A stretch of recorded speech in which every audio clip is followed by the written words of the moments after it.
అలాగే దేవుని బిడ్డలారా, మన ప్రభు అయిన యేసుక్రీస్తుల వారు కూడా ఒక ట్రెజరర్ అంట. ఏ అయినా కూడా, ఏ సమస్తమైన సంపద అయినా కూడా ఆయన యందు దాచబడి ఉంటుందంట. ఆయన దగ్గర దాచబడి ఉంటుందంట. ఆ దాచబడినటువంటి దాన్ని బయటికి తీయాలన్నా, దాచి ఉంచి ఆయన బిడ్డల కొరకు ఖర్చు పెట్టాలి అని అన్నా ఆయన హస్తములోనే ఉందంట అధికారం. దేవునికి స్తోత్రం కలుగును గాక. అలాగే చూడండి, ప్రకటన గ్రంథంలో కూడా ఏమని చెబుతుందంటే, గ్రంథం విప్పడానికి ఉన్నటువంటి అధికారం కూడా యేసు ప్రభువుల వారికే ఉందని లేఖనం చెబుతుంది.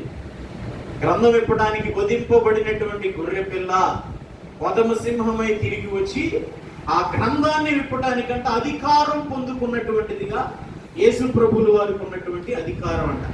ఈ బైబిల్ గ్రంథంలో ఇప్పుడు మనం కొలసీలకు రాసిన పత్రికలో కూడా మనం ఏమని చదివామనంటే, బుద్ధి, జ్ఞానము, సర్వ సంపదలు ఆయన యందు గుప్తములై. అంటే ఈ దాచబడినటువంటి జ్ఞానం, దాచబడినటువంటి బుద్ధి, అలాగే దాచబడినటువంటి సర్వ సంపదలు కూడా ఆయన కొరకు దాచుకుని ఉన్నటువంటి విధానంగా లేవు. అక్కడ ప్రభువు కొరకై దాచుకోవాలి ఆయన, లేకపోతే ప్రభువు కొరకై ఆయన సమస్తాన్ని కూడా, ఈ భూమి యావత్తును కూడా, సృష్టి యావత్తును కూడా ఆయన కలుగు చేయన.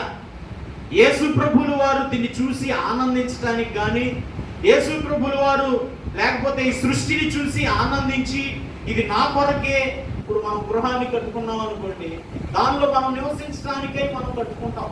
అలాగే భూమిని సృష్టించింది కూడా దేవుని బిడ్డలారా, ఆయన ప్రజలు, ఆయన బిడ్డల్ని పోషించి ఆయన సొత్తుగా, ఆయన ప్రజలుగా ఆయన నిలబెట్టడానికి ప్రభువు యొక్క సృష్టి యావత్తును కూడా కలుగు చేశాడు.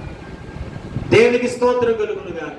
చూడండి, అయితే నేను అంటాను, బుద్ధి అయినా, జ్ఞానమైన, సర్వ సంపదలైనా కూడా ఆయన ఎందుకు దాచబడి ఎందుకు ఉన్నాయంటే, దేవుని బిడ్డలారా మనందరి కొరకు. ఇప్పుడు నిధి నిర్వాహకుడు అనేది మనం చెప్పుకుంటున్నాం కదా. ఆ మనిషి దగ్గరికి వెళ్ళి వెంటనే ఫలానా పని చేయడానికి ధనం కావాలి, ఆ ధనం మరి మీరు ఇచ్చిన ఎడలా ఈ పని జరుగుద్ది అని ఆ నిధి నిర్వాహకుడికి ఎప్పుడైతే చెప్తామో దానికి ఎంత ఖర్చు అవుద్ది, దానికి ఏ రీతిగా కావాలి అని ఆ నీతి నిర్వాహకుడు, ట్రెజరర్ అనేటువంటి మనిషి దాంట్లో ఉన్నటువంటి ధనాన్ని తీసి ఆ పని చేయడానికి చేస్తాడు. దేవునికి స్తోత్రం కలుగునుగా.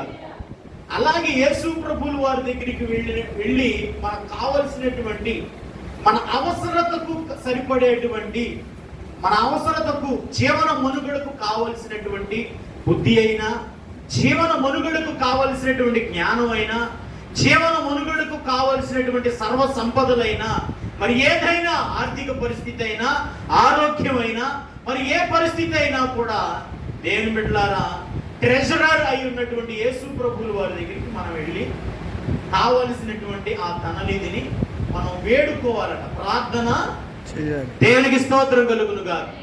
ఈ ట్రెజరర్ గా పిలువబడేటువంటి యేసు ప్రభువుల వారి దగ్గరికి మనం వెళ్ళి బుద్ధి, జ్ఞానం, సర్వ సంపదలు కూడా గుప్తములు అంటే లాగేసి దాచిపెట్టినటువంటి యేసు ప్రభువుల వారి దగ్గరికి వెళ్ళంట మనం ప్రార్థించి వాటిని పొందుకోవాలి.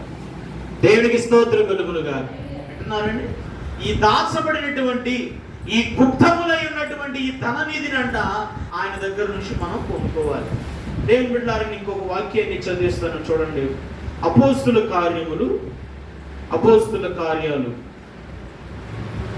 3వ అధ్యాయం, పేజీ నెంబర్ 105వ పేజీ. అపోస్తుల కార్యములు 3వ అధ్యాయం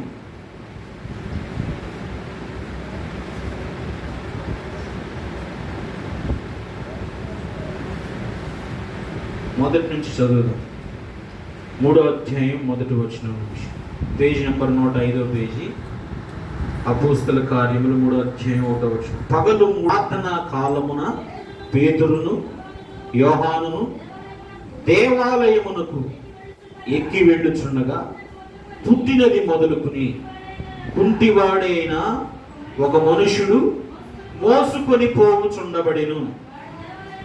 వాడు దేవాలయములోనికి వెళ్ళువారిని భిక్షమడుగుటకు కొందరు ప్రతి దినము వారిని శృంగారమను